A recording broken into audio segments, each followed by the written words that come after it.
नमस्कार। PP news line में एक बार फिर आपका स्वागत है और मैं हूं दर्शपल गुप्ता। और आज हमारे साथ हैं केवी जंडियाल साहब और मेरा साथ दे रहे हैं वरिष्ठ पत्रकार सतीश वर्मा जी। जंडियाल साहब, आपका बहुत बहुत स्वागत है। बहुत बहुत शुक्रिया सर। जंडियाल साहब, जिस तरह से 5 राज्यों के चुनाव पूरे हो गए हैं, उनके रिजल्ट सामने आ गए हैं। 5 में से 4 राज्यों में भारतीय जनता पार्टी अपने बहुमत से वापस आई है और पंजाब में कांग्रेस और भारतीय जनता पार्टी और सभी का सफाया हो गया है। इन चुनावों को लेकर बहुत चर्चाएं चल रही थी और खासकर यूपी के चुनाव को लेकर बहुत चर्चा थी कि यूपी में भारतीय जनता पार्टी की क्या पोजीशन होगी या यूपी के चुनावों का आगे चुनावों पर क्या असर पड़ेगा जो 2024 में आने वाले हैं। उसके साथ साथ ये भी चर्चा की जा रही थी कि यूपी के चुनावों के बाद जम्मू कश्मीर में भी चुनावों का कोई डिसीजन लिया जा सकता है। तो इस पे क्या लग रहा है आपको कि इस बार जो, हालांकि भारतीय जनता पार्टी की हुकूमत तो बन गई, सीटें कम जरूर नहीं है, उसमें कोई शक नहीं है, लेकिन इसके साथ साथ अखिलेश यादव ने भी कड़ा मुकाबला दिया वहां पे और उसमें उनकी सीटों की बढ़ोतरी भी हुई है। सरकार नहीं बना सके तो पंजाब में तो आपने एक अलग सा ही कारनामा करके दिखाया है। तो ये सब चीजें जो सामने आती हैं, तो आने वाले दिनों में क्या लग रहा है आपको? आदर्श जी, आपने तो बहुत ही बहुत क्वेश्चन एक में डाल दिए आपने। सबसे पहले तो ये जो चुनाव हुए 5 राज्यों में, इनकी क्या अहमियत है और पॉलिटिकली इसको कैसे एनालाइज किया जा सकता है। मेरे हिसाब से ये जीत बीजेपी की है, मोदी की है। इसलिए नहीं कि वो इलेक्शन जीत गए, इसलिए कि उन्होंने फाइट की एंटी इनकम्बेंसी। ये 4 राज्यों में जहाँ वो जीत के वापस आए, जिसका जिक्र आपने किया, यूपी, उत्तराखंड, गोवा और मणिपुर, वे वहाँ पर इनकी हुकूमतें थी। और गोवा में तो इन्होंने तोड़कर लोगों को, इनके नंबर 13 थे, कांग्रेस के 17 थे, तो उनको बहुमत तो किसी का नहीं था, लेकिन सिंगल मेजॉरिटी पार्टी भी नहीं थी और 5 साल चलाई हुकूमत। लाजमी तौर पे एंटी इनकम्बेंसी होती है, हर एक को खुश नहीं किया जा सकता। तो वो एंटी इनकम्बेंसी को उन्होंने प्रो इनकम्बेंसी बना के बहुत बहुत बड़ा शानदार एक डिमॉन्स्ट्रेशन मुजाहरा किया है डेमोक्रेसी में। और ख़ास तौर पे यूपी में लिया जाए तो शायद 35-37 सालों के बाद वही मुख्यमंत्री वापस आया जी। हुकूमत तो वाइस हुई, मुख्यमंत्री भी आया। तो ये एक बहुत बड़ी बात है मेरा ख्याल है इंडियन डेमोक्रेसी में। बाकी जैसे मैं कहा, गोवा में इनको मेजॉरिटी नहीं थी, आज भी 20 हैं, एक आदमी शॉर्ट है, लेकिन वहाँ पर भी इनको चीफ मिनिस्टर बदलने पड़े। उत्तराखंड में भी चीफ मिनिस्टर बदलने पड़े, मणिपुर में तो ठीक था। तो ये एक पॉलिटिकल इनका जो एक्सरसाइज बीजेपी की रही, मेरा ख्याल है कि ये बड़ी कैलकुलेटेड सी स्ट्रेटजी होती है इनकी। और ये एक जैसे कोई एक आदमी के हाथ में जैसे फैसला वाली बात नहीं है, चाहे वो मोदी के मुकाबले में, प्राइम मिनिस्टर मोदी के मुकाबले कोई लीडर नहीं है, लेकिन फिर भी मेरा ख्याल है कि एक ये एक्सरसाइज होती है, फीडबैक आती है। इसीलिए उन्होंने उत्तराखंड में 3 चीफ मिनिस्टर बदल दिए 5 सालों में, और गोवा में भी बदल दिए। उनको जब ये फीडबैक मिलती है कि इससे विनेबिलिटी नहीं लगती, तो वो कहते हैं, हालांकि उत्तराखंड में चीफ मिनिस्टर हार गया था, खुद भी हार गया। तो ये एक मेरा ख्याल है कि जो उनका पॉलिटिकल प्रोसेस है सोचने का, वो बहुत अहम है और बहुत अच्छा लगता है मुझे कि इनको ये ग्राउंड से जुड़े हुए हैं और इनको हर राज्य के जो लोगों का जो कल्चरल इथॉस है और पॉलिटिकल तो है ही, जो शायद जो उनके साथ उनकी नब्ज़ को पकड़ने वाली बात है, वो मेरा ख्याल है इससे एक चीज़ साबित होती है कि बीजेपी को है। पंजाब की बात है, पंजाब में भारतीय जनता पार्टी कभी भी कभी भी। सरकार में नहीं थी। सबसे ज़्यादा उनकी उनकी जो सीटें कभी आई हैं तो वो शायद 18 आई हैं, फिर वो घटती गई, 12 आई, फिर 7 आई, 8 आई, 5, फिर 3, अब 2। तो वहाँ पर भी उनका they are were not a major player. और सेकेंडली जो फॉर्म लॉज थे 3, उनको उसके ऊपर एक जो नैरेटिव बन गया और जो पंजाब के किसानों में अगर वो ये कहें कि पर्टिकुलरली कम्युनिटी ने इसको ऐसे प्रेजेंट किया कि जो बीजेपी और प्राइम मिनिस्टर हैं ये उस कम्युनिटी के खिलाफ है। तो वो एक नैरेटिव बड़ा स्ट्रॉन्ग था। और आपको पता ही है कि जैसे वो रास्ता रोक के बैठ गए और कांग्रेस की गवर्नमेंट थी, वो भी थोड़ी मिली भगत हो सकती है, लेकिन वहाँ पर ये नैरेटिव चेंज करने में कामयाब नहीं हुए। शायद थे भी नहीं, ये हाफ हार्टेड थे, क्योंकि अमरिंदर सिंह के साथ भी जो समझौता किया वो भी कोई इतना फ़ायदेमंद था नहीं। तो ठीक है, डूबते को तिनके का सहारा होता है कि कुछ भी नहीं मिलना तो चलो 2 साथी और मिल जाते तो इकट्ठे ही जाएंगे, तो क्या है, तो वो हो सकता है।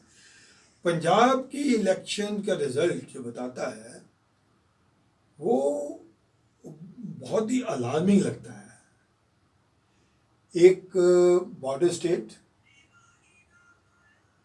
आम पार्टी हर मुद्दे पे लड़ाई में तैयार रहती है, और केजरीवाल की स्ट्रेटजी बहुत ही ज़बरदस्त होती है। वो जितना लगता है सीधा उतना पॉलिटिकली है नहीं, वो बहुत ही जिसे कहते हैं शातिर है। मीडिया ने तो उसको कल ये भी कर दिया कि वो 2024 में मोदी का जो कंटेस्ट है या उसको चैलेंज करने वाला वो लीडर होगा। क्या, वो तो मीडिया की स्पेकुलेशन और ये दूसरी बात है। वो बॉर्डर स्टेट होने के कारण और जो ये पार्टीज होती हैं कुछ, ये लोगों के they are driven by people at times. अगर मैं ये कहूँ कि लोग जो है वो उस पार्टी को किसी ऐसे डायरेक्शन में ले जाते हैं। और चूँकि पाकिस्तान हमारे दरवाजे पे हमेशा दस्तक देता रहता है बरूदों के साथ और इन्फिल्ट्रेशन के साथ, ये एक थोड़ा सा मैटर ऑफ कंसर्न है कि इट्स ए ब्रूट मेजॉरिटी जो मेरा ख्याल है कि किसी रियासत में इतनी किसी पार्टी को भी नहीं होनी चाहिए, मोदी को भी नहीं होनी चाहिए फॉर दैट मैटर, क्योंकि फिर वो किसी की बात सुनने के लिए हामी नहीं भरते। लेकिन जैसे मैं कहा कि केजरीवाल बड़ा सुलझा हुआ है, और जो उसकी स्ट्रेटजी है उसे 8 साल में मेरा ख्याल है कि मोदी को कई दफ़ा दिल्ली में 3 दफ़ा तो हराया है। वो ऐसी चीज़ नहीं करेगा, क्योंकि देखें कल भी अगर उसका जब रिजल्ट निकले तो सबसे पहले वो हनुमान मंदिर गया दिल्ली में कनॉट प्लेस में, और वो जब जाएगा तो फिर दरबार साहब भी जाएगा। दरबार साहब तो खैर जो भी अमृतसर जाता है वो दरबार साहब जाता है, राम मंदिर भी जाएगा। मतलब ये कहने का है कि जहाँ उसके बारे में इनिशियली कहा जाता था कि वो किसी टेररिस्ट के घर में गया था पहले इलेक्शन में, तो इस दफ़ा बच बचा के उसने अब इसको अपने धो दिए, साफ कर दिए। हालांकि बीजेपी और बाकी पार्टियों ने काफ़ी दाग लगाने की कोशिश की। जो पंजाब में देखने वाली बात ये होगी कि अभी तक यूटी में दिल्ली का जो एक्सपीरियंस है कि उसके पास एब्सोल्यूट पावर नहीं है। जो स्टेट में पावर होती है, स्टेट लिस्ट होती है, स्टेट जो हमारी है उसमें सारा चीज़ों का लेजिस्लेशन उसके पास होता है। तो वो एक बात वो है कि वो बड़ी अहम बात होती है। दूसरी बात ये है कि 52 एमएलओ को संभाल के रखना 5 साल या इलेक्शन तक रखना, क्योंकि हर एक की इच्छाओं को आप पूरा नहीं कर सकते, हर की एस्पिरेशन होती है। तो क्या उसके लिए जो बड़ा चैलेंज ये होगा कि एक तो ये नेशनलिस्टिक पोस्चर बरकरार रखे कंट्री में। क्यों? कि वो खालिस्तान मूवमेंट से दूर रहेगा जो पनपने की कोशिश कर रहे हैं। क्यों? कि उसके एम्बिशन नेशनल एम्बिशन है। वो ऐसी चीज़ नहीं करेगा मेरे हिसाब से जिससे उसको बाकी स्टेटों में कामयाबी मिलने में दिक्कत हो जाए। और 2024 में जैसे मैंने कहा पीछे के, उसका एक चैलेंज ये भी है कि मैं प्राइम मिनिस्टर के मुकाबले में I become the challenger to prime minister as a from the opposition. तो वो कुल मिला के मेरा ख्याल है कि वो रहेगा। इसका इमीडिएट इफेक्ट क्या होगा इलेक्शंस का, ये जैसे मिनी जो क्या कहते हैं सेमीफाइनल, वो ये है कि अभी समर में कुछ महीनों के बाद राष्ट्रपति का चुनाव है। जी जी जी जी। और राष्ट्रपति के चुनाव में स्टेटों की सीटों पर भी बहुत अहमियत होती है। मैं आज ही टाइम्स ऑफ इंडिया में पढ़ रहा था सुबह कि वो जितनी कैलकुलेशन के बाद बीजेपी को कंफर्टेबल मेजॉरिटी मिल जाती है इस इलेक्शन की सीटिंग का होने के बाद, वो कंफर्टेबल हो जाती है। तो ये अपना नुमाइंदा प्रेसिडेंट के लिए जितवा सकते हैं। हालांकि फ्लोर मैनेजमेंट में ये माहिर हैं, ये बीजू पटनायक को भी ले सकते हैं, किसी और को भी ले सकते हैं, छोटे मोटे जो ग्रुप्स हैं तो उनको भी अपने साथ ला सकते हैं। तो मायावती तो आई नहीं, उसकी तो सीट ही एक मिली, तो वहाँ तो मैं जंडियाल को ये चीज़ समझना चाहता हूँ, क्योंकि इसलिए कि मीडिया के मामले में जितना अनुभव आपको है, हम तो स्टूडेंट आज की नहीं ऐसा नहीं है। है। इसलिए मुझे याद आता है कि मेरे गांव में आपको लेकर एक बड़ी स्ट्रॉन्ग इम्प्रेशन है मेरे दिलो दिमाग में। तो उस स्टूडेंट के नाते मैं चीज़ समझना चाहता हूँ। देखिए, इस चुनाव में जैसे आपने कहा कि केजरीवाल को मीडिया ने कहा कि would be prime minister candidate हो सकता है, ये मीडिया परसेप्शन हमेशा क्रिएट करता है। जब जीती ममता बनर्जी, उसको भी बनाया। जब आरजेडी का लालू का लड़का जब चुनाव लड़ रहा तब भी इसी प्रकार के एक परसेप्शन क्रिएट करने की कोशिश की गई। मैं इस बीच में ये जानना चाहता हूँ कि जिस प्रकार कांग्रेस को बड़ी बुरी मार पड़ी है, उत्तराखंड में उम्मीद जताई जा रही थी, सर्वे बता रहे, एग्जिट पोल बता रहे थे कि बड़ी क्लोज फाइट रहेगी, इस तरह गोवा में भी कहा जा रहा था। हम उनको भी दरकिनार करते हैं। अगर जिस प्रकार पंजाब में इसको एकदम कहना बुलडोज किया है आपने कांग्रेस को, और बड़े बड़े दिग्गज हार, चन्नी दोनों सीटें हार गए। अच्छा, उनके जो हैं जो बगावत कर रहे थे सिद्धू, वो हार गए। बाप बेटे बादल दोनों हार गए, कैप्टन साहब हार गए।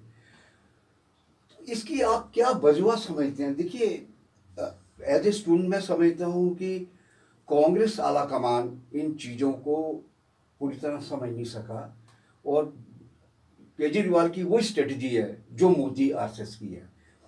वो आज चुनाव खत्म हो, अगले चुनाव की अभी से तैयारी कर रहे हैं। बहुत गुजरात में पहुंच गया, वही तैयारी कर रहे हैं। कांग्रेस मुझे लगता है उनके पास भी नहीं है। तो क्या लगता है ये जो चुनाव पंजाब का हारा गया, और आपने ठीक कहा कि बॉर्डरिंग स्टेट है, चैलेंजिंग बहुत है, अनएम्प्लॉयमेंट बहुत है पंजाब के अंदर, और भी मसले हैं। महंगाई तो खैर सेंटर से जुड़ा ऑलमोस्ट मसला होता है। क्या लगता है कि कांग्रेस की इतनी बुरी हार का शिकार होना? देखो इसलिए जी, आपने ना दो चीज़ों पे फोकस किया अपने क्वेश्चन को। एक तो मीडिया जी का रोल जी, और वजूहत क्या थी जो पंजाब में कांग्रेस मिट गई। जी देखिए, मैं as a student of journalism मैं देखता हूँ कि आम तौर पे एक फैशन होता है। मैं भी रहा सरकार में बहुत देर, और बड़े डिफ़िकल्ट टाइम पे भी रहा, मिलिटेंसी पीरियड में, पॉलिटिकल तौर में भी रहा। मीडिया का एक फैशन है कि एंटी इस्टेब्लिशमेंट होना चाहिए, ठीक। और वो सोचते हैं कि जब तक हम एंटी इस्टेब्लिशमेंट, हमारा कोई वकार नहीं है, हमारी अहमियत नहीं है, हमारा कोई मूल्य कोई नहीं, पब्लिक की आइज में भी और सरकार की आइज में भी। जितना ज़्यादा हम उनको झगड़ेंगे उतना गवर्नमेंट हमसे डरेगी, जितना ज़्यादा हम गवर्नमेंट को लताड़ेंगे उतना लीडरशिप हमारी बढ़ेगी। ठीक, ये होता है। आपने बिल्कुल सही कहा, पंजाब में ही क्यों, अगर आप गोवा, उत्तराखंड और यूपी में अगर आप सीरियस रीडर रहे हों, रिपोर्ट्स जो ग्राउंड की रिपोर्टें आती थी वहाँ, जहाँ हमारे नेशनल टीवीज़ पे इवनिंग का जो डिबेट्स आती थी प्राइम टाइम पे, अगर आप देखें तो वो अमूमन यही कम इम्प्रेशन देते थे कि बड़ा मुश्किल है बीजेपी को यूपी में जीतना। वेस्टर्न देखो वो कितने किसानों को और टिकायत को लेके राकेश कितना कितना वो उनको वैल्यू और उतना कितना टाइम देते थे, वो लताड़ता था कि ये आ ही नहीं सकती भी। वेस्टर्न यूपी की बात ले लो, one section of the media, नहीं मैं कहता हूँ प्रोजेक्ट करते थे, जिससे इंप्रेशन जो आपने कहा ना, एक इंप्रेशन क्रिएट होता है। अगर उन्होंने खुद भी नहीं कहा बट उन्होंने उन लोगों को टाइम दिया और उनको सुनाने के लिए हिंदुस्तान में और बाहर कि कितना मुश्किल है ये। और यहाँ तक कि हमारा जो गवर्नर थे सतपाल मलिक है, उसने तो कहा कि ये तो मैंने कहा प्रधानमंत्री को, आपका आदमी वहाँ वेस्ट में जा ही नहीं सकता, आप तो जा ही नहीं सकता, वहाँ तो हार जाएंगे सतपाल मलिक वाजपेयी गवर्नर। हालांकि वो दूसरा मामला है कि गवर्नर को ऐसी बातें करनी नहीं करनी, तो वो बात अलग है। लेकिन मैं कहता हूँ कि ये पूरा एक इम्प्रेशन क्रिएट होता है जो ग्राउंड रियलिटी से दूर होता है। आप बाहर बैठे हुए क्या करेंगे, अगर आप अपने दोस्तों से पूछोगे तो वो अपनी आइडियोलॉजी के हिसाब से बनाएगा, कोई दो राय। ठीक। अगर आप अखबारें पढ़ेंगे तो आपको लगेगा कि ये तो एंटी गवर्नमेंट ही सब चल रहा है वहाँ तो, और ये फॉर्मूला तीनों जो लैंड के एग्रीकल्चर के कानून 3 वापस ले लिए, उसके बाद तो वो कहते हैं वो ऊपर से वो जो एक कार का एक्सीडेंट हो गया उधर, किसी साथ मारे गए, हर चीज़ों को लगा कर लगता नहीं था कि मोदी वापस आएगा। टफ फाइट, देखो टफ फाइट निकली नहीं। फिर वो जो सरकार में बैठे हुए मंत्री थे वो भाग गए। अब छोड़िए हम और आप क्या हैं, जो सरकार में बैठे हुए उनको कॉन्फिडेंस नहीं रहा कि ये हमें विनेबिलिटी दे सकते हैं, नहीं दे सकते, वो भाग गए। डिप्टी चीफ मिनिस्टर भाग गया, वो बादल लगा, वो हार गया खुद भी। तो ये मीडिया में पंजाब में भी यही हुआ। अगर आप चन्नी की ने गवर्नमेंट ने इश्तिहारों को देकर ये 111 दिन जो उसके थे हुकूमत के, और उसे 111 दिन ही फुल पेज पे छाया रहा वो हर पेपर में। वहाँ छोड़ो, यहाँ पर जो पेपर आते थे वो देखें, 1 पेज 2 पेज। अच्छा, सिमिलर केजरीवाल का रूल है? नहीं, केजरीवाल का तो केजरीवाल ने मार्केटिंग दिल्ली का केजरीवाल की मार्केटिंग थी कि मैंने सुशासन दिया दिल्ली में। इनकी थी वायदे, मैं ये कर दूंगा जो अमरिंदर सिंह ने कैप्टन ने किया, मैं हमसे करेंगे, 111 दिन में कर दिए ये। और अगर ये एडवर्टीजमेंट की बात छोड़ दी, अगर पेड एडवर्टीजमेंट की है, लेकिन कई दफ़ा आपकी टाइम्स ऑफ इंडिया और ट्रिब्यून में अगर ग्राउंड की, वो क्या चन्नी जैसा तो लीडर ही कोई नहीं है, वो हम्बल है। वो वहाँ गया, लोग ही लोग थे, कसम नहीं खाते उसकी। और कमाल है, ये तो शो पीस बन गया कांग्रेस का। दलित कह लिए फेस, चाहे शेड्यूल कास्ट फेस या शेड्यूल, ये हमारा वीकर सेक्शन का जब ले लें, ठीक है, तो वो मजा नहीं आया, 1 सीट से 2 से हार गया। जो मैं ये कहना चाह रहा था कि ये मीडिया का जो रोल है ये भी ऑब्जेक्टिव नहीं रहा,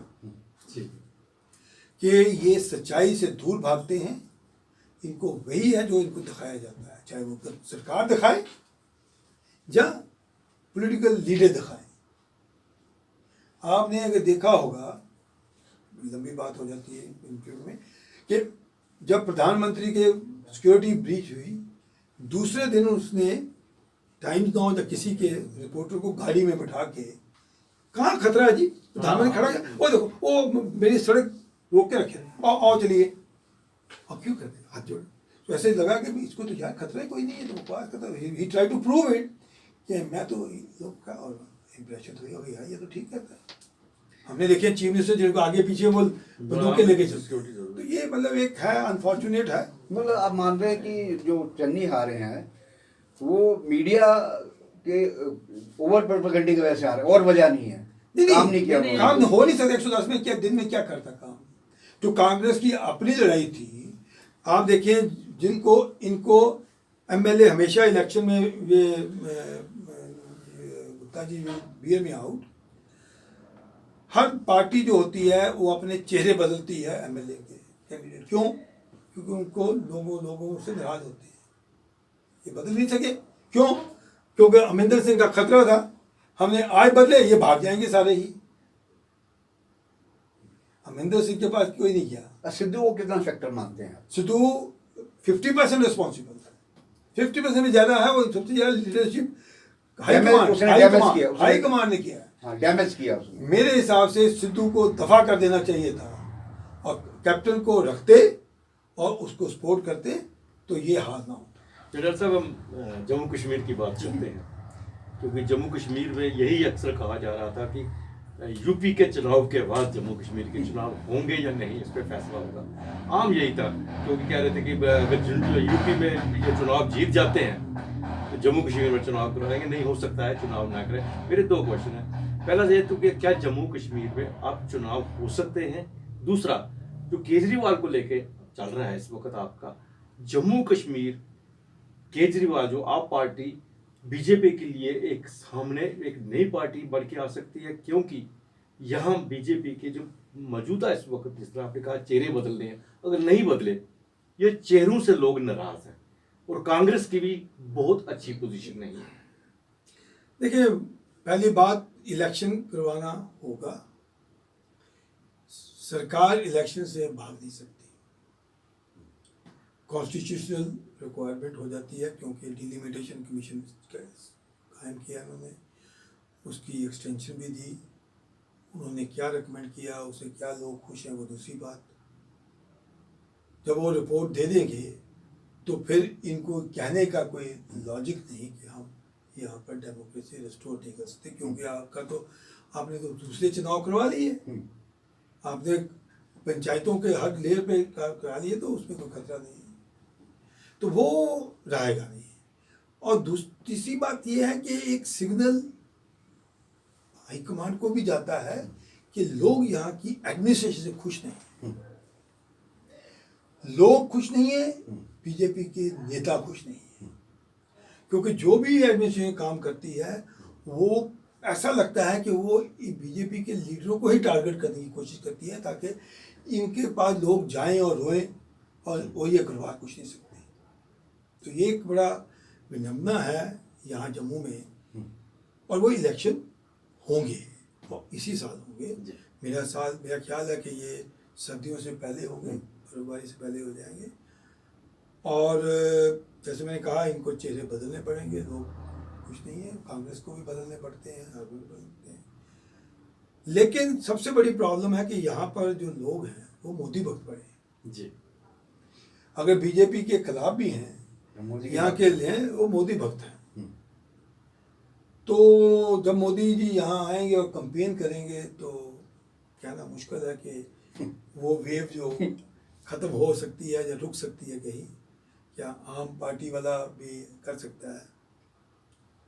लेकिन मेरा ख्याल है कि आपने ठीक कहा, आपका जो विक्ट्री है पंजाब में, इस जो फ्लड को रोकने के लिए बीजेपी को कुछ स्ट्रेटजी अडॉप्ट करनी पड़ेगी, क्योंकि लोग आम तौर पे फ्री बीज पे जाते हैं। वो कहेंगे मैं मुफ्त बिजली दे दूंगा, देता है, पानी मुफ्त कर दूंगा, टैक्स माफ़ कर दूंगा, ये कर दूंगा, तो वो अस्पताल ठीक कर दूंगा। तो कहिए, लोग कहते हैं गरीब लोगों को वहाँ है, बड़े लोग जहाँ बड़े क्या अपर मिडिल क्लास लोग शायद ना जाते हो वहाँ, but people talk about that. उसमें डिस्प्यूट भी है, डिस्प्यूट है। बीजेपी बड़ा डिस्प्यूट है। नहीं, बीजेपी ने बहुत रेज करने की कोशिश की। हाँ, लेकिन डिस्प्यूट है उसके। नहीं, मैं नहीं कहता, हाँ। मैं कभी गया नहीं, तो मैं तो जो सुनी सुनाई बातें जी। बता रहा जो अखबारों में आता है, जी, या जी। जो उसकी एडवर्टीजमेंट में आता है, जो हुआ है, बट Agree. वो चीज़ें बता रहा हूँ। लेकिन मोहल्ला क्लिनिक कायम करना itself is a big achievement. उसके वो पीछे कितना- डेथ भी बड़ी हुई बच्चों मैं कहता हूँ हमारे ये पीडियाट्रिक अस्पताल में कितनी डेथ होती है। देखो ना, हमारा जब गिर गया था, बच्चों हाँ, का बिल्कुल, अस्पताल गिर गया था, बिल्कुल। क्या हुआ? कुछ नहीं हुआ। तो ये डेथ की बात नहीं है जो दिखाई देता है, मरने जो वाला posture है। पोस्चर है, ये जो विजिबिलिटी है ना, पोस्चर की बात नहीं है, विजिबिलिटी है, वो एक नरेटिव चेंज करती है। नरेटिव, उस नरेटिव को काटना बीजेपी ने बड़ी कोशिश की।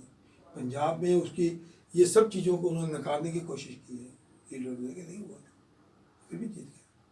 उन्होंने, बीजेपी ने उसको टेररिस्ट समर्थन और जब खोखले वायदे हैं इसके, कोई रास्ता ये उसके नहीं, ठीक है। बीजेपी के पास एक सॉलिड ग्राउंड था, क्योंकि जब दिल्ली में इसने चुनाव लड़ा तो कनाडा से बड़े लोग आए थे और उनमें कुछ संदिग्ध लोग भी थे जो खालिस्तान मूवमेंट से जुड़े रहे।